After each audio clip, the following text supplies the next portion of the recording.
Olá, gente, graça e paz, tudo bem? Estamos aí novamente, né, mais uma vez aqui para gravar um vídeo, né, gravar uma aula para os alunos da N2, ok? N2, turma 2020. Né, se você quer da N2, turma 2019-2020 e quiser assistir essa aula, pode assistir também à vontade, né? Talvez você não tenha assistido no ano passado ou nesse ano.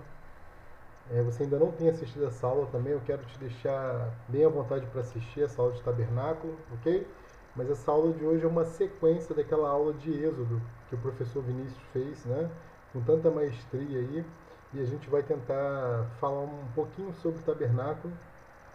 E eu creio que será de muita contribuição, né, para a aula que o professor Vinícius já deu de uma maneira tão é, clássica, né? Uma maneira tão exemplar, né? Aquela aula maravilhosa que nós tivemos aí de Êxodo, né? Que vocês tiveram e eu tenho também, né? Que todas as vezes que eu tenho que postar os vídeos, né? Para vocês, eu acabo tendo as aulas também. Isso é um privilégio enorme, ok? Então tá aí na tela de vocês, né? E a gente vai começar a falar do tabernáculo. Esse aí é o tabernáculo e vamos começar aqui com as definições, ok? Então, o que é o tabernáculo? O tabernáculo ele é uma tenda móvel, portátil, que acompanhava o povo. Né? Tenda móvel, portátil, que acompanhava o povo. Vocês viram lá com o professor Vinícius, o êxodo, né, o povo saindo, né, pelo menos 2 milhões deixaram o Egito numa única noite. Né, e Deus, através do tabernáculo, habitava ali no meio do povo. Okay? Através do tabernáculo, né, então existia uma nuvem, a nuvem andava, a coluna de fogo andava, eles andavam. A coluna de fogo e a nuvem paravam, eles paravam. Quando parava, isso seguia-se por muito tempo, eles armavam então o chamado tabernáculo, ok? E essa porta do tabernáculo, né, a porta de entrada ficava para o oriente, que é onde o sol nasce, né, e tinha uma única porta de entrada. Essa única porta de entrada, como nós vimos aqui, ó, tá vendo lá? Fora, aí vou colocar o mouse aqui para você ver, ó, essa porta de entrada, ok? Beleza? Aqui é o pátio, a área externa do tabernáculo, e aqui dentro da cortina, dessa primeira cortina aqui, daqui a pouco a gente vai ver o que tem aqui dentro, ok? Essa porta então ela tinha quatro cores: carmesim, a púrpura, o azul e o branco. Okay? O Evangelho de João, capítulo 10, versículo 9, vai dizer assim, ó: eu sou a porta, e se alguém entrar por mim, salvar-se-á, e entrará, e sairá, e achará pastagens. Ok? Então aí é uma menção, né? A primeira porta é uma menção daquilo que nós fazemos quando nós aceitamos a Jesus como nosso único e suficiente Salvador. Amém? Tudo é um apontamento para Cristo, assim como o tabernáculo também é um tipo de apontamento para Cristo. Ok, irmãos? Êxodo 25:8, está aí a ordem, né, que foi dada, Êxodo 25:8, a ordem que foi dada aí para Moisés, né, Êxodo 25:8, e me farão um santuário e habitarei no meio deles. Lá essa versão aí é NVI, se eu não me engano é NVI, 25:8 aqui na Almeida Corrigida Fiel. Não, essa versão já é Almeida Corrigida Fiel, ótimo. Tá? Então tá aí a porta, né? Quatro cores, como nós vimos lá: carmesim, púrpura, azul e o branco. Cada uma dessas cores tem um significado que a gente já vai ver, ok? Êxodo 24:18.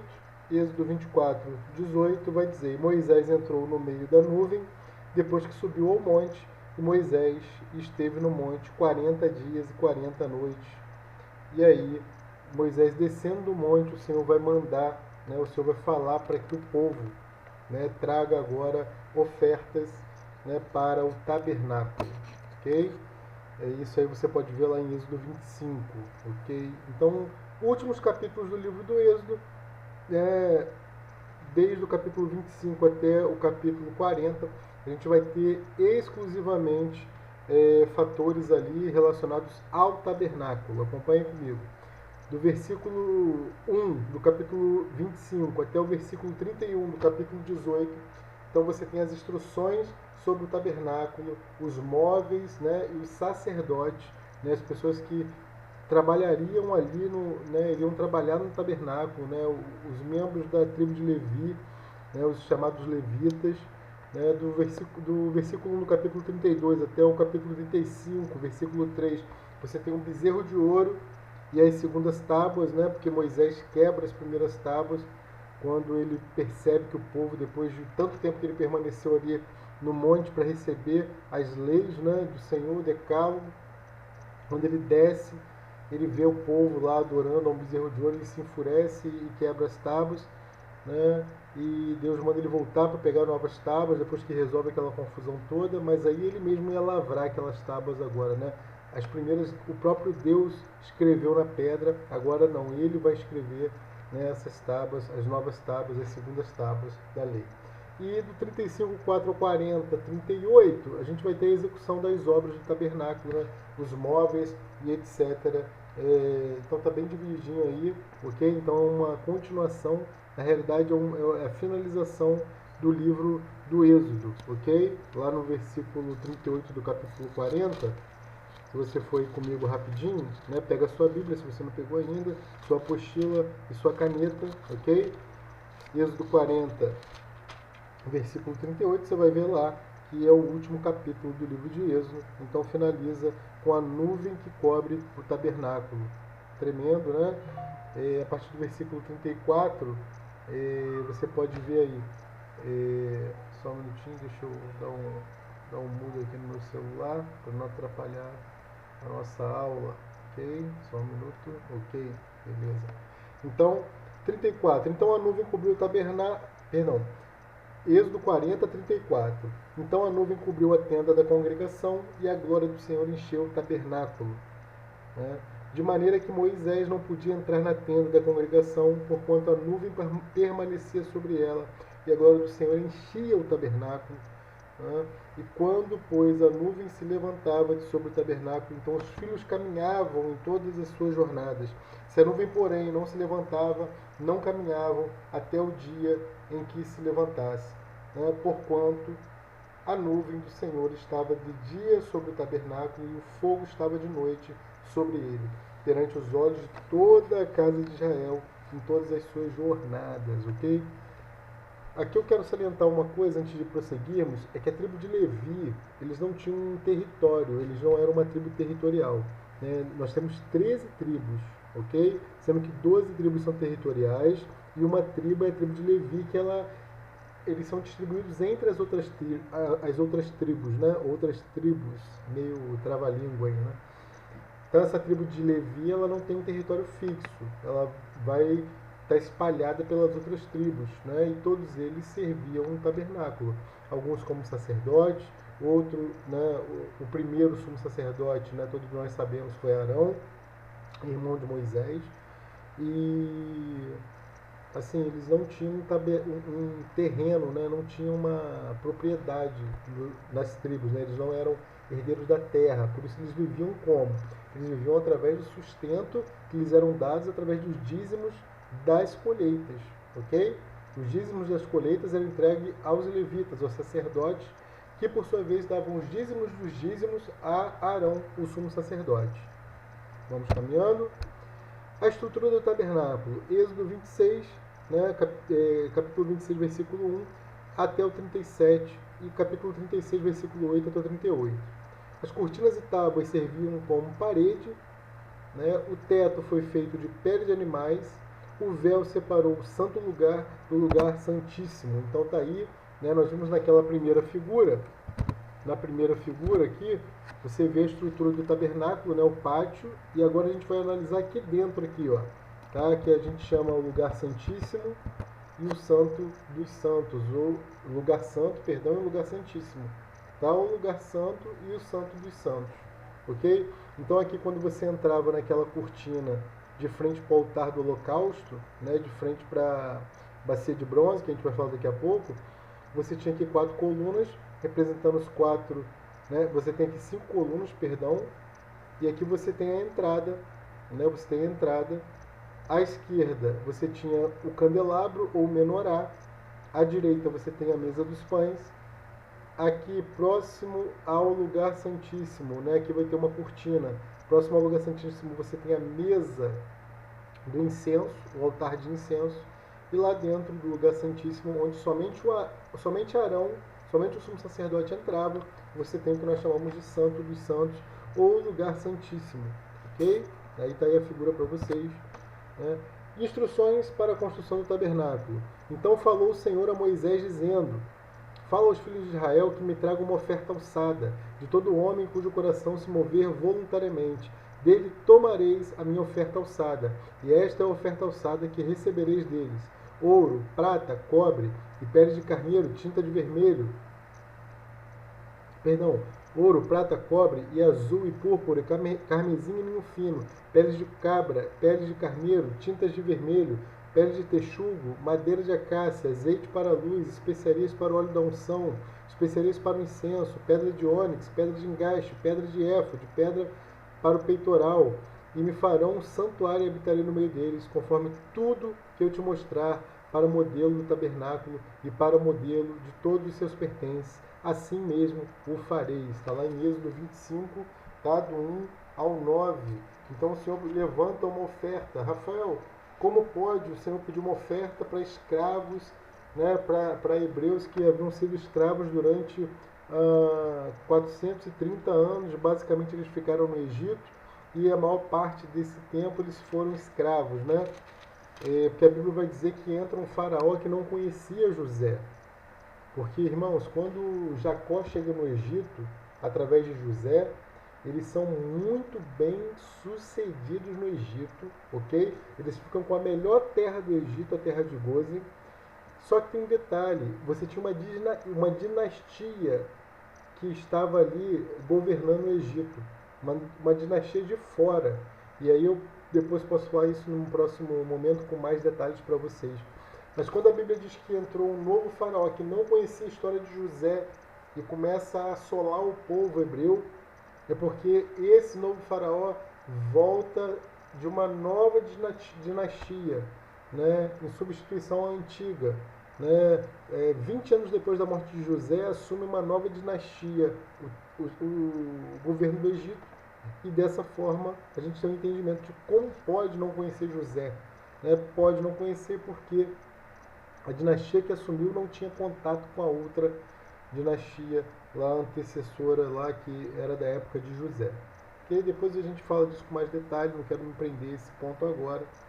Tá? Mas fato é que o governador, o faraó que assumiu, não conhecia a história de José, de fato, e ele começa a perceber que aquele povo era um problema para ele, porque se multiplicavam demais, se reproduziam demais, e ele começou a achar o seguinte: bom, eu vejo aí uma grande mão de obra para mim, uma mão de obra escrava, que vai poder fazer o Egito se tornar uma potência cada vez maior, uma potência cada vez mais dominante no mundo, ok? E aí é isso que acontece, né? A gente sabe toda a história.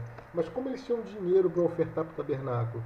Porque quando da última praga, o professor Vinícius falou disso muito bem, quando da última praga, né, a praga que levou todo o primogênito do Egito, né, causou a morte, o anjo da morte passou e todos aqueles que não aspergiram sangue nos umbrais da porta, né, que é chamada Páscoa, quem não fez teve seu primogênito ceifado.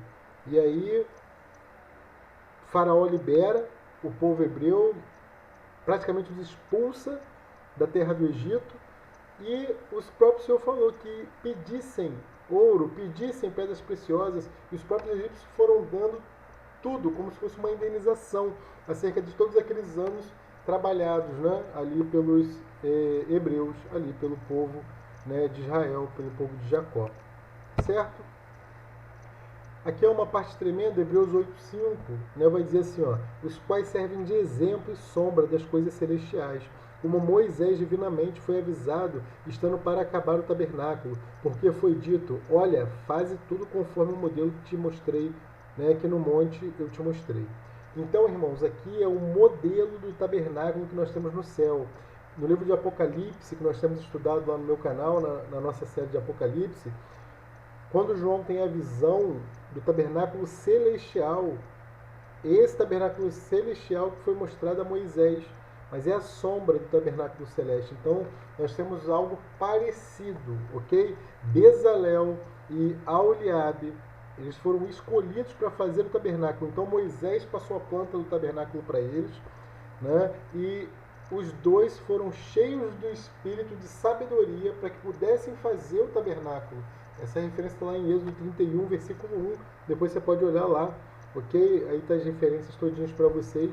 Êxodo 31, Êxodo 35 também vai falar disso, 36, versículo 1, tá bom? Hebreus 9, 21 ao 23 vai dizer assim, ó: e semelhantemente aspergiu com sangue o tabernáculo e todos os vasos do ministério. E quase todas as coisas, segundo a lei, se purificam com sangue, e sem derramamento de sangue não há remissão. Essa aí é a antiga aliança.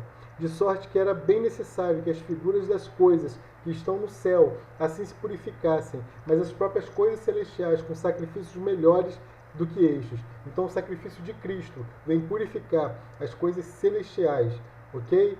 O sacrifício de Cristo foi o sacrifício eterno. Os hebreus, todos os anos, eles tinham que sacrificar. Uma vez por ano, o sumo sacerdote entrava no tabernáculo, no Santo dos Santos, né, no lugar santíssimo, e oferecia sacrifícios para que o pecado do povo fosse redimido, até a vinda do nosso Senhor Jesus. Ele é o nosso sacrifício perfeito, ok? Ele é o tabernáculo perfeito, ele é a oferta perfeita. Amém, irmãos? Agora vamos falar um pouquinho de cada parte aí dessa representação, né? Para nós isso é muito importante. Olha lá, quando você entrava por aquele portão do pátio, né, fora do tabernáculo, você entra no pátio, né, você dá de cara com o chamado altar do holocausto. Tá ok? Tá uma figurinha dele aí, ó. Deixa eu levantar aqui a câmera para você poder ver melhor. Tá? Neste altar foram oferecidos os sacrifícios queimados para o Senhor, inclusive a oferta pelo pecado. A primeira coisa que se via, né, que a pessoa via quando ela entrava no tabernáculo, era o altar do holocausto. O pecado gera morte de uma vítima inocente, amém? A madeira representa a cruz e o cobre representa aí o sangue. Então esse utensílio, esse móvel era feito de madeira e cobre. Essa madeira, ela era transpassada, né, por duas argolas do lado direito e duas argolas do lado esquerdo, configurando o quê? Configurando como o nosso Senhor Jesus viria a ser transpassado depois, ok? E os quatro cantos do altar representam os quatro cantos da terra, que é onde esse evangelho vai ser pregado de maneira poderosa. Tem sido pregado já por nós, o evangelho da graça já foi pregado, muitas pessoas já alcançaram a salvação, muitas ainda têm que alcançar, e hoje nós que já alcançamos salvação, pregamos o evangelho chamado Evangelho do Reino. Amém? Glória a Deus.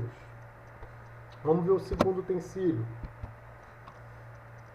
O segundo utensílio, gente, é a chamada bacia de bronze, ok? Olha lá, referência daí para vocês, Êxodo 30, versículos 17 ao 21 e 38, versículo 8.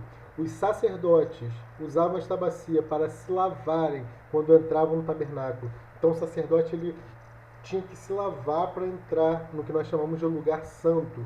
E depois, se fosse ele o sumo sacerdote, ele entraria no lugar santíssimo, ok? No Novo Testamento é necessário ser lavado ou purificado para entrar em comunhão com o Senhor. 1 Coríntios 6,11, vamos ver esse texto? 1 Coríntios 6,11, olha que coisa maravilhosa. 1 Coríntios 6,11, e é que alguns têm sido, né? Eu tenho que ler tudo para você entender o contexto, tá bom? Aqui ele vai dizer do versículo 9, ele está falando de servos, tá? Ele está falando de servos. E olha aqui, ó. Não sabeis que os injustos não hão de herdar o reino de Deus? Está falando do reino, não está falando da salvação, ok? Não erreis, nem os fornicadores, nem os idólatras, nem os adúlteros, nem os efeminados, nem os sodomitas, nem os ladrões, nem os avarentos, nem os bêbados, nem os maldizentes, nem os roubadores herdarão o reino de Deus. Agora sim, versículo 11, olha lá. E é o que alguns têm sido, mas haveis sido lavados, mas haveis sido santificados, mas haveis sido justificados em nome do Senhor Jesus e pelo Espírito do vosso Deus. Então precisamos lavar as nossas vestes, amém? E os sacerdotes aqui eram lavados. Eles eram lavados. E aqui, 1 Coríntios 6,11, fora do reino. Essas pessoas ficarão fora do reino, mas desde que elas tenham suas vestes lavadas, elas vão herdar o reino também. Amém? Glória a Deus. Então, essa bacia de bronze, ela simboliza para nós também o batismo. Então, primeiro a gente crê, né? Primeiro a gente crê no sacrifício, segundo a gente se batiza lá na bacia de bronze. João 19, 33 ou 36 vai dizer assim, ó: mas vindo a Jesus e vendo já morto, não lhe quebraram as pernas. Contudo, um dos soldados lhe furou o lado com uma lança. E logo saiu sangue e água. E aquele que o testificou, e o seu testemunho é verdadeiro, e sabe que é verdade o que diz, para que também vós creiais, porque isto aconteceu para que se cumprisse a escritura que diz: nenhum de seus ossos será quebrado. Okay? Aqui é aquela profecia de Isaías, né, que diz que nenhum dos ossos do Messias seria quebrado. O detalhe aqui, isso é interessante por quê? Porque a crucificação de Cristo ela foi uma crucificação romana. Né? Só que a crucificação não é proveniente de Roma. A crucificação é anterior a Roma. Só que a crucificação romana ela servia de exemplo. Ela tinha que ser cruel, ela tinha que ser dolorosa para servir de exemplo para os outros. Olha aqui, se você for contra o Estado de Roma, olha o que vai acontecer com você. Era esse recado que a cruz deixava. Era esse recado que a crucificação deixava. Ok? Então, percebam. Servia de exemplo.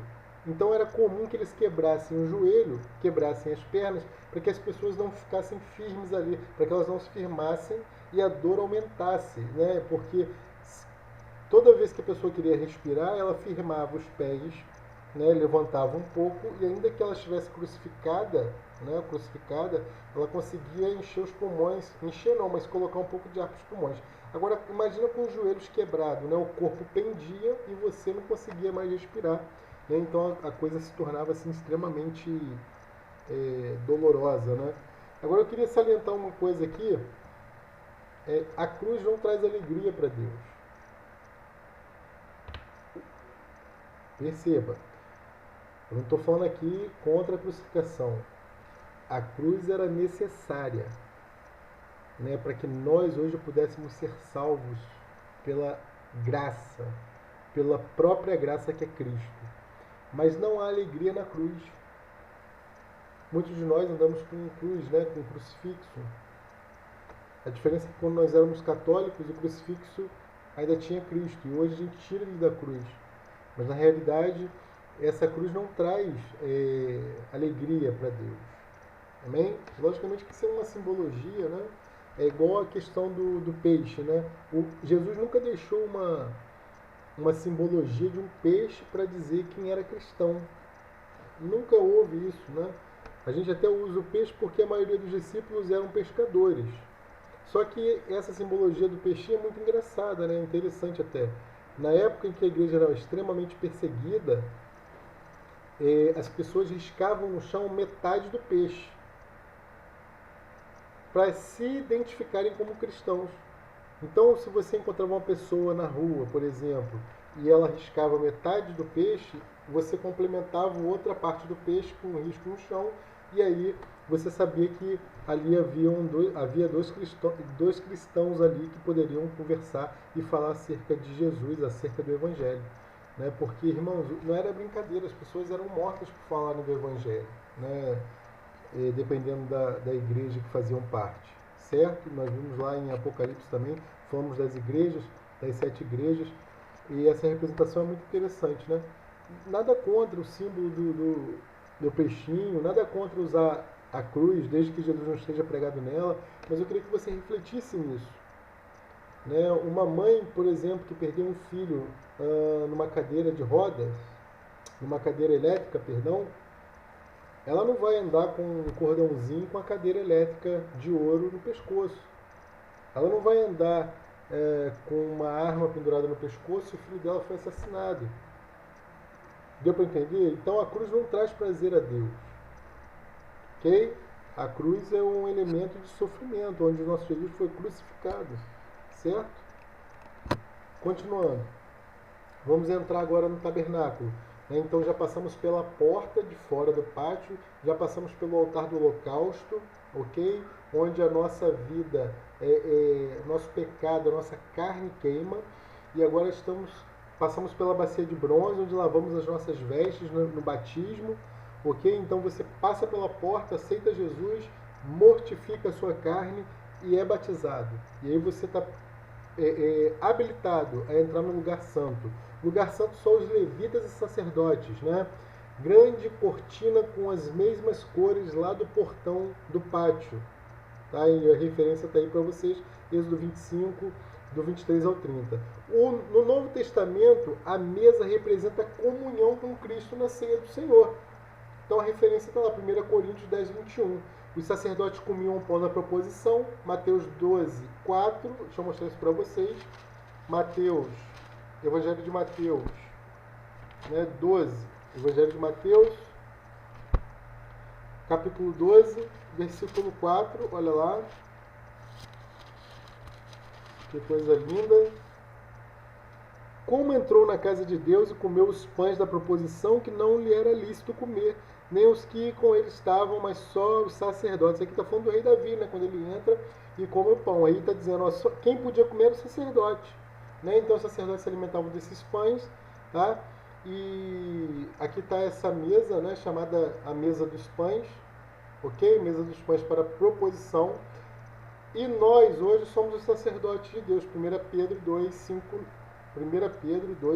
9. Olha que coisa poderosa. Esse texto é um texto bem famoso, né? É um texto bem conhecido nosso. Abre lá rapidinho, 1 Pedro 2. É legal essa aula que você tem todas as referências aí, né? 1 Pedro 2, 5. Olha lá. Vós também, como pedras vivas, sois edificados, casa espiritual e sacerdócio santo, para oferecer sacrifícios espirituais agradáveis a Deus por Jesus Cristo. Versículo 9. Mas vós sois a geração eleita, sacerdócio real, nação santa, o povo adquirido para que anuncieis as virtudes daquele que vos chama, daquele que vos chamou das trevas para a sua maravilhosa luz. Então você tem 12 pães aí chamados pães asmos, né? Sem fermento. E essa mesa ela significa também, gente, o sofrimento. Né? A gente sabe que eu não fui agricultor, nunca plantei nada, né? Só pé de feijão na aula de ciências, né? Só feijãozinho na aula de ciências, mas o grão de trigo ele precisa morrer para dar fruto. O grão de trigo ele precisa morrer. Então Jesus foi moído por nós, ok? Jesus foi moído, representa o trigo sendo moído para que ele morra, para poder dar frutos. E hoje, se nós damos frutos, é por conta da morte de Jesus numa cruz. É a graça dele, que é através de nós, que é a graça do Espírito Santo, é a graça de Jesus e a ação do Espírito Santo em nossa vida, que nos permite dar frutos para que possamos herdar o reino de Deus. Amém? O reino milenar de Jesus e, consequentemente, o reino de Deus. Então, o primeiro utensílio, à direita, você tinha ali a mesa dos pães, né? E o segundo é o chamado candelabro, a menorá, tá? Candelabro, menorá, castiçal, ok? Então, olha a peça aí, são 43,659 gramas, né? 43 quilos, 659 gramas de ouro, né? Um ouro puro. Um talento corresponde a 6 mil denários, e um denário custa 10 dólares. Aí se você fizer a conta, né, você vai ter pelo menos aí 60 mil dólares, ok? 60 mil dólares, né? Um talento de ouro puro, você tem 60 mil dólares, tá? Seria o valor aproximado dessa peça hoje, tá? Candelabro do seu azeite, Êxodo 25, 31 ao 40, aí a referência está aí. Êxodo 27, do 20 ao 21, Êxodo 37, do 17 ao 24. Então era uma peça inteira, única. É como se você tivesse um molde e você derretesse o ouro e enchesse esse molde de ouro derretido. E ele vai se tornar sólido novamente. E aí você tem a peça única, peça sem emendas, né? solda, ok? Então você tem um azeite aí que vai manter essas lâmpadas acesas. Esse azeite é o chamado azeite da primícia. É a primeira prensa do azeite, é o azeite sem mistura, é o azeite puro. A nossa primícia, a nossa primícia, as nossas ofertas de primícia é a nossa primeira prensa, ou seja, é um dia do nosso salário, né? Eu falei isso lá no nosso estudo de dízimos e ofertas, ok? Se você não pegou, vai lá no meu canal e assiste. Pega o seu salário, o rendimento todo, divide por 30, se o mês for de 30, e um desses dias, o valor de um desses dias, você tem que entregar como primícias ao Senhor. Por isso que nós temos um culto de primícia, ok? Mais maiores detalhes você pega lá no canal. Vamos correr. O candelabro sempre aceso passou a representar a vida do povo de Deus, sustentado na comunhão com Ele. Apocalipse 1, 20. Como nós amamos esse livro. Você sabe o quanto eu amo esse livro de Apocalipse, né? Apocalipse 1, 20. O mistério das 7 estrelas que viste na minha destra e dos 7 castiçais de ouro. As 7 estrelas são os anjos das 7 igrejas e os 7 castiçais que viste são as 7 igrejas, ok? Então tá aí o candelabro, né? O mistério das 7 estrelas. Essas lâmpadas podem ser representação das estrelas também, e as estrelas são os cabeças das igrejas, né, como nós já vimos aí, ok? Lá no nosso estudo de Apocalipse. Alguns de vocês já têm acompanhado com a gente lá. Ok? Deus ameaça tirar o candeeiro, ou seja, Deus ameaça tirar o candelabro da igreja que abandonou o seu amor. Está lá em Apocalipse 2,5, a igreja de Éfeso, né? Tenho contra ti que deixaste o teu primeiro amor. Ok? Se você deixar o seu primeiro amor, você deixa de iluminar como deveria iluminar. Terceiro utensílio, terceiro móvel do tabernáculo, né, do lugar santo. Está lá em Êxodo 30, versículo 1 ao versículo 10. É o altar de incenso e o incenso. Né? O incenso foi queimado diariamente de fronte ao véu que separa o santo lugar do santo dos santos. Ele representava a oração dos santos oferecidas a Deus. O incenso foi feito para oferecer a Deus, né? Ele era exclusivo, esse incenso que era ofertado a Deus. Salmo 141, versículo 2. Eu amo essa palavra, irmão. Eu não sei quanto a você, mas eu amo essa palavra. Se me deixasse numa ilha deserta durante um ano e perguntasse assim, Rafael, o que você precisa nessa ilha deserta? Não pode levar a sua esposa nem o seu filho. Me dá uma Bíblia e me deixa tranquilo que o resto eu me viro. 141, versículo 2.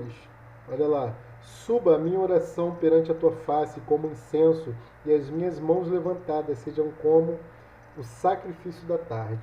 Amém? E falar um pouquinho desse óleo da unção.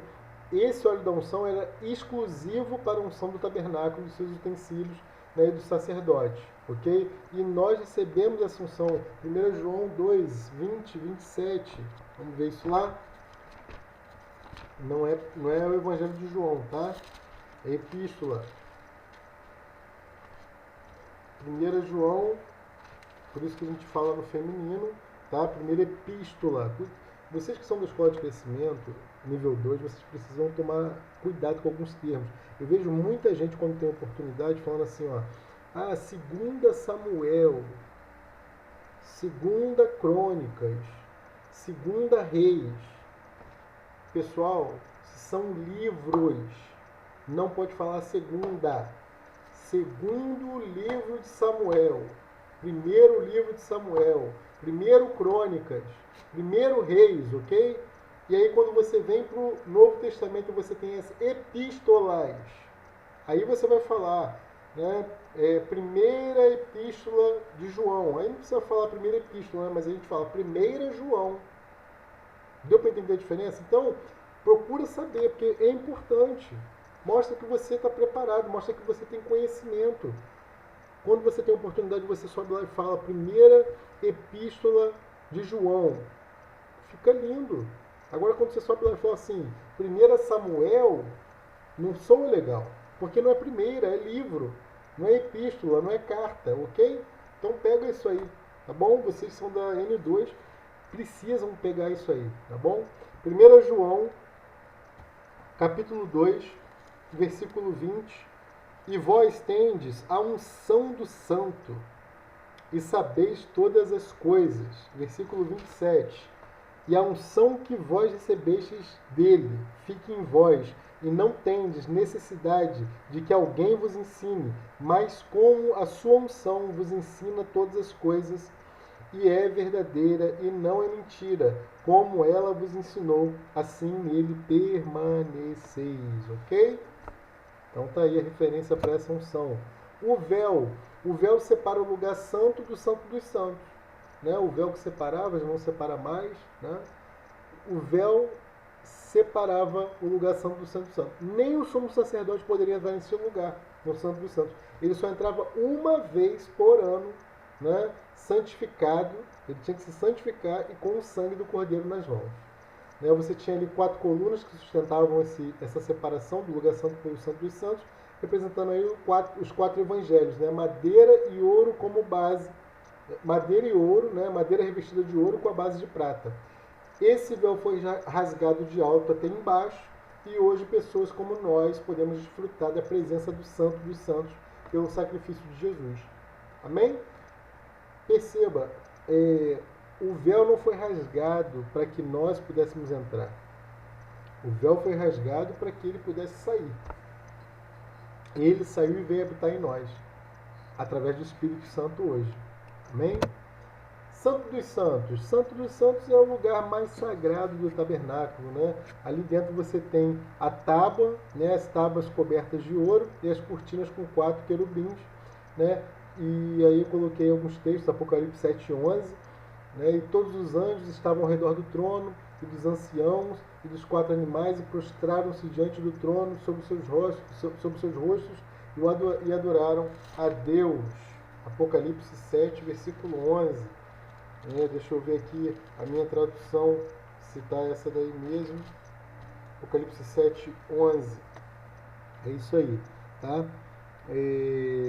Apocalipse 4, 6. E havia diante do trono como um mar de vidro semelhante ao cristal. Esse mar de vidro diante do trono é um dual, tá? É um dual. Ele é fogo, água, chamaim. Né? Chamaim é uma mistura de fogo e água. E no meio do trono e ao redor do trono, 4 animais, que são os seres viventes, por diante e por detrás, tá? 4 animais cheios de olhos, por diante e por detrás, Apocalipse 4, 6. E os 24 anciãos, os 4 animais, os 4 seres viventes, prostraram-se e adoraram a Deus que estava sentado no trono, dizendo amém, aleluia. Tudo isso é representação do trono de Deus, né, que estava aí representado pela Arca da Aliança, que ficava dentro desse utensílio, dentro desse lugar, chamado Lugar Santíssimo, ok? E esse Lugar Santíssimo, ele era quadrado. Ele era quadrado. O lugar santo era retangular e o Lugar Santíssimo era quadrado. Então ele era 7, a Arca da Aliança ficava no centro desse lugar, 7 metros afastado de cada um daqueles véus. Tá? Então o sumo sacerdote, quando ele entrava, né, com um sacrifício já oferecido, ele aspergia o sangue, né, e ele tinha que ter noção exata de onde estava a arca. Só que na entrada dele, o que acontecia? O altar do incenso que ficava na cortina, ele era empurrado para dentro do Santo dos Santos. Não era para dentro, mas ele era empurrado de modo que a fumaça que saía do incenso enchia aquele lugar. Né? Então, daí você não conseguia enxergar nada ali dentro. Né? Então, no Santo dos Santos, realmente, como diz o louvor, né, e a Bíblia, a fumaça me esconde, só os teus olhos me veem. Né? Porque realmente ali você não conseguia enxergar nada. Então, o sumo sacerdote, ele entrava amarrado pela cintura, né, com um sino, um tipo de sino que ele entrava, e ele sabia que ele dava 7 passos e ele estava de frente para a Arca da Aliança. E ali ele ia fazer toda a cerimônia ali, né? E se a nuvem do Senhor descesse naquele lugar, a presença do Senhor se fazia, e o povo que estava ali fora esperando sabia que eles tinham mais um ano, né, da misericórdia de Deus sobre a vida deles. Misericórdia, irmãos, porque antes de Cristo, Jesus respondia através da misericórdia. Depois de Cristo, ele não pode ficar sem responder as nossas orações. Amém? Então a Arca da Aliança e o propiciatório, né, é o utensílio máximo da fé judaica. Eles ainda vivem pela lei, né, os judeus ainda vivem debaixo da lei. É o móvel mais sagrado que ficava no Santo dos Santos. Né? 1 Reis 8,6. Assim trouxeram os sacerdotes a Arca da Aliança do Senhor ao seu lugar, ao oráculo da casa, ao lugar santíssimo, até debaixo das asas do querubim.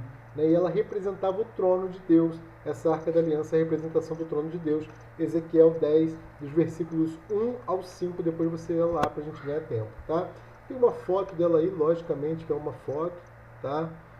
E existem várias teorias, né, para onde está essa Arca da Aliança hoje. Não está no Templo de Salomão da Universal, tá? Não está no Templo de Salomão, uma coisa eu te garanto, tá bom? Depois a gente pode falar um pouquinho dessas teorias aí também. Bom, dentro da arca, o que, que a gente tem? As tábuas da lei, a segunda, né, as segundas, né, a segunda tábua da lei, a vara de Arão que floresceu. Você lembra, né, que quando o Senhor falou que Arão ia ser o sumo sacerdote para Moisés, o povo ficou revoltado, falou que era nepotismo, coisa e tal, e aí eles vão fazer, mandaram chamar um chefe de cada tribo, cada um com sua vara, e aquela que florescesse, né, tem todo o procedimento lá, seria o sumo sacerdote, né? E além da vara de Arão tinha também o maná, que é o maná escondido de Deus, aqueles que os vencedores vão se alimentar, né, quando forem arrebatados. O propiciatório, a chamada tampa da arca, onde estavam os dois querubins lá, também totalmente de ouro. Por que eles ficavam com os rostos virados? Né? Porque ninguém viu nem pode ver a Deus. Né? Ele é o nosso eu sou, ele é o nosso Yahvé, e a gente não vê Deus. Alguns tiveram o privilégio de ter o Emanuel, Deus conosco, né? E andaram com ele por essa terra. Mas nós temos um privilégio maior ainda, que é o Deus vivendo dentro de nós através do Espírito Santo. Amém? A arca está no centro dos santos, né? Em Jerusalém, ela fica em Jerusalém como centro da terra, onde o Messias vai reinar por 1000 anos na cidade suspensa, que é também chamada Nova Jerusalém. Amém? Aí Apocalipse 4 e 5, recomendo a leitura. Né? A gente está lendo Apocalipse 4 e 5, né? Mas aí vai falar um pouquinho do trono de Deus, ok? Do livro selado, a gente já falou isso bastante. Tá? Na carne, ninguém entende as coisas do Espírito. O Senhor manda Moisés fazer um jejum para ver a arca nos céus. Quando o Senhor manda Moisés fazer um jejum, né? Eu estou falando aqui de antiga aliança. Faz um jejum porque eu quero te mostrar umas coisas. Eu vou te mostrar, né, o meu tabernáculo celestial e você vai fazer uma cópia dele, né? E eu vou habitar no meio do povo, no meio do acampamento. Né, e você tem a unção dos construtores, eles foram ungidos, né, porque sem essa unção eles não conseguiriam reproduzir o que Moisés tinha visto nos céus. A arca era um baú, né, e Deus manda forrar de ouro por dentro e por fora. Cada anjo tinha 32 quilos de ouro, 24 quilates de ouro sem mistura. Eles formavam um círculo que representa, né, as asas juntavam-se formando um círculo representando a eternidade. Okay? E aí você tem entre os dois seres descia a presença de Deus, a Shekinah de Deus, né, que é diferente da glória, a glória de Deus, né, o que nós sentimos, a glória, mas ali não descia só a glória, descia a Shekinah, era a presença de Deus. E a gente foi criado, né, pois somos os únicos seres que temos as duas naturezas, então tem um equilíbrio. Nós vivemos na terra com nossa alma, nosso corpo, mas nós temos a essência, o Espírito de Deus, ok? Então a gente está ligado na terra, a gente está na terra, mas estamos ligados nos céus com Deus através do Espírito. Okay? Dentro da arca, 2 quadrados menores e 2 quadrados maiores, e esse quadrado menor tinha algumas representações. Né? O quadrado menor representava o filho de José, o quadrado maior o filho de Davi, né, que vai voltar em glória. Algo parecido, não é que é igual, mas é parecido com um boi, né, com 2 rubis nos olhos, que representa 3 anos e meio do ministério de Cristo, ministério terreno. Um homem, parecido com um homem com 2 rubis nos olhos, os 30 anos, né, antes de Cristo se manifestar em seu ministério. Algo parecido com a águia, com 12 rubis nos olhos, né, que quer dizer que os olhos de Cristo estão em todos os lugares. E o leão, parecido com o leão de boca aberta, que representa as trombetas que nós falamos lá no vídeo 6, né, do nosso estudo de Apocalipse, ok? Apocalipse 5,5 vai dizer assim: disse-me um dos anciãos, não chores, Eis aqui o leão da tribo de Judá, raiz de Davi, que venceu para abrir o livro e desatar os seus 7 selos. Okay? O que tinha no assoalho da arca? O assoalho da arca era parecido com um mosaico, que tinha 12 quadrados, né, com 12 pedras preciosas, com um detalhe. A última ficava no peito do sumo sacerdote. Então, quando ele entrava, o que nós chamamos de éfode, né? Quando ele entrava no Santo dos Santos, esse 12 se completava e você tinha aí uma conexão perfeita, né, para a Shekinah de Deus se manifestar ali através do sumo sacerdote. As costas da tampa tinha 613 pedras, né, que são as nossas juntas e ossos do nosso organismo, né, do nosso corpo, e o céu, no dia em que o povo deixou o Egito, também constava ali com 613 pedras. Amém? Muito detalhe, né? É glorioso esse estudo do tabernáculo.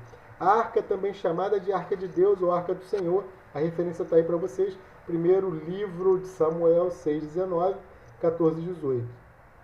Quando voltou para o céu, Jesus entrou no Santo dos Santos para ficar à destra do Pai, né, como advogado e propiciação.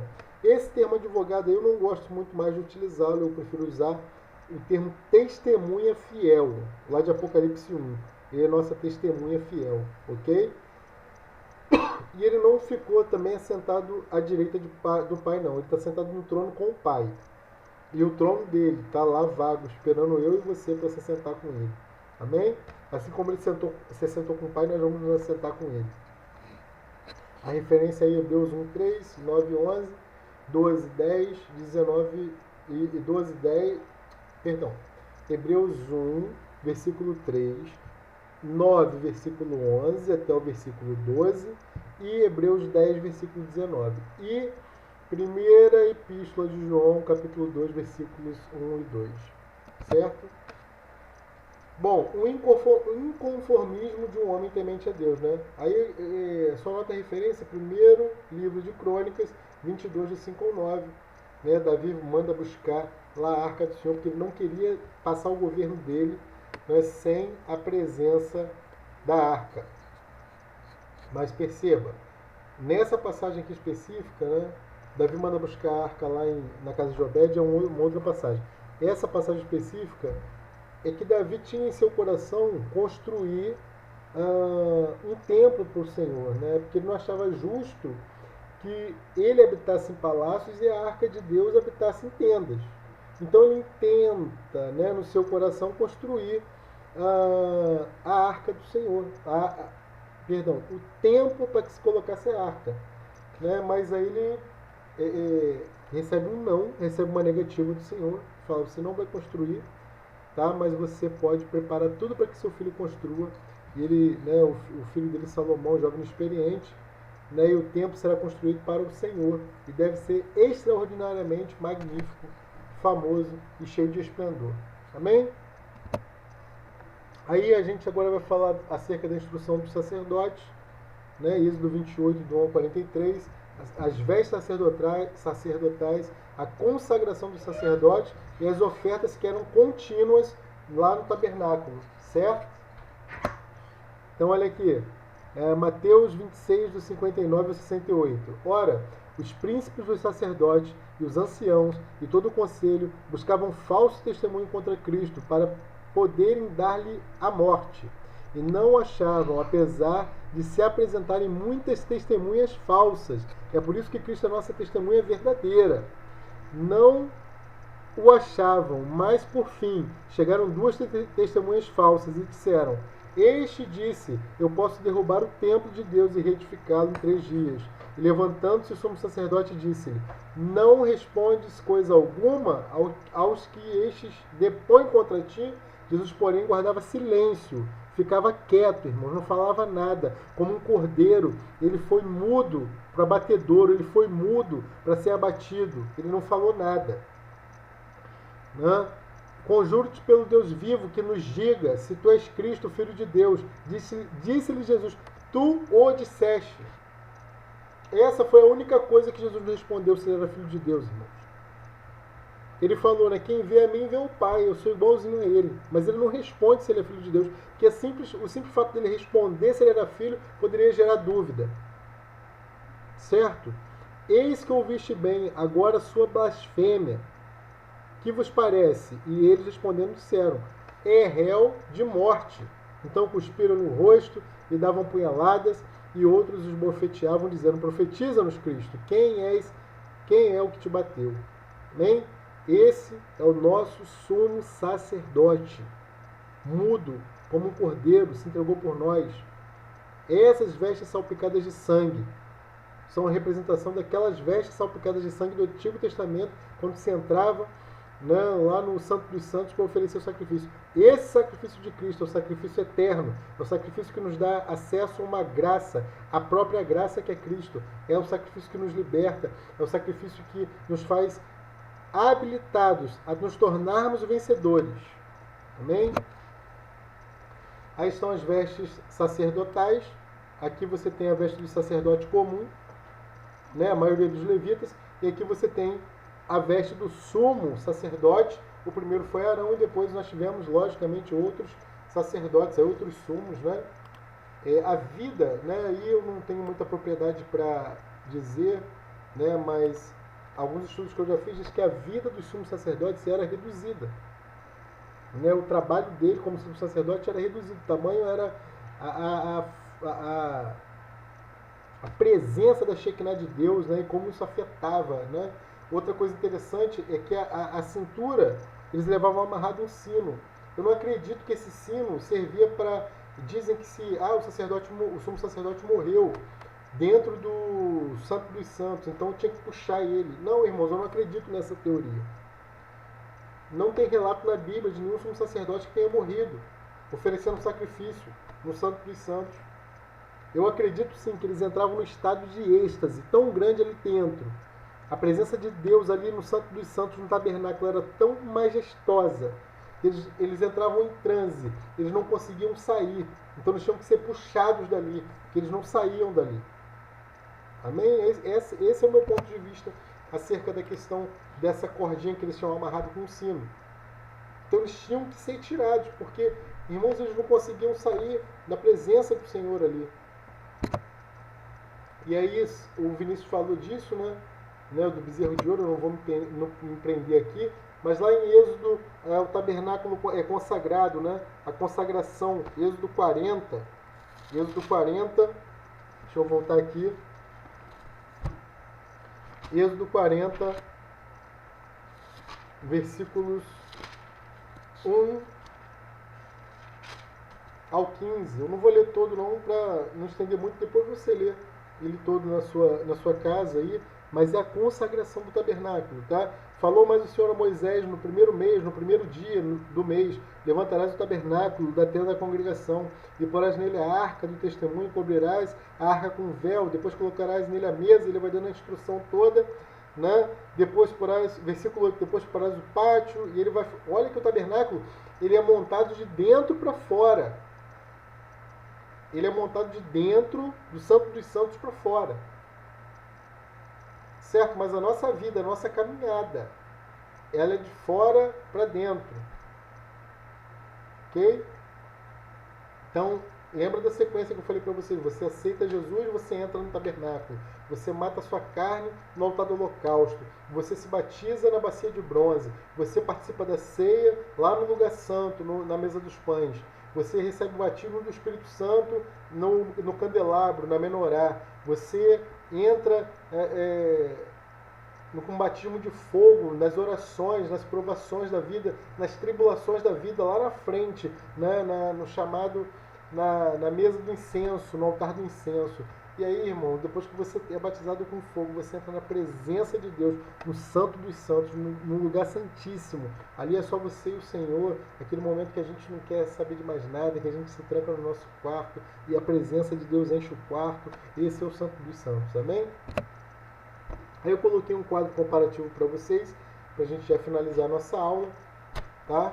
Antes, né, deixa eu falar aqui, o tabernáculo é levantado, Êxodo 40, 16, e a glória enche o templo, tá? Do Êxodo 40, do 34 ao 38. E aqui você tem a comparação, né? O grupo A, aqui você tem de um lado o sacerdócio que é chamado de Cristo, e aqui sacerdócio levítico. De Cristo é perfeito, levítico imperfeito. Né? O sacerdote é perfeito, é Cristo. O sacrifício é perfeito, é Cristo. E o tabernáculo não é terreno, é celestial. E esse tabernáculo que é Cristo é real, não é a sombra. O de Moisés era levítico, era imperfeito o sacerdote, era imperfeito o sacrifício, o tabernáculo era terreno e era só a sombra. Ok? Grupo B, Nova Aliança versus Antiga Aliança. Na Antiga Aliança, a lei ela estava escrita em pedras. Né? Você tinha a lei, eles viviam debaixo da lei. Os hebreus até hoje, né? Os judeus até hoje vivem embaixo da lei. Esse sacerdócio da Antiga Aliança ele era condicional. Você tinha uma série de coisas para fazer. Por isso era defeituoso e tinha que ser apresentado todos os anos. Agora olha o real. É a nova aliança, está escrita nos nossos corações. Está escrita, essa palavra, ela está nos nossos corações. Essa palavra não é mais somente escrita em tábuas, mas ela é escrita na tábua dos nossos corações. É repleta de graça.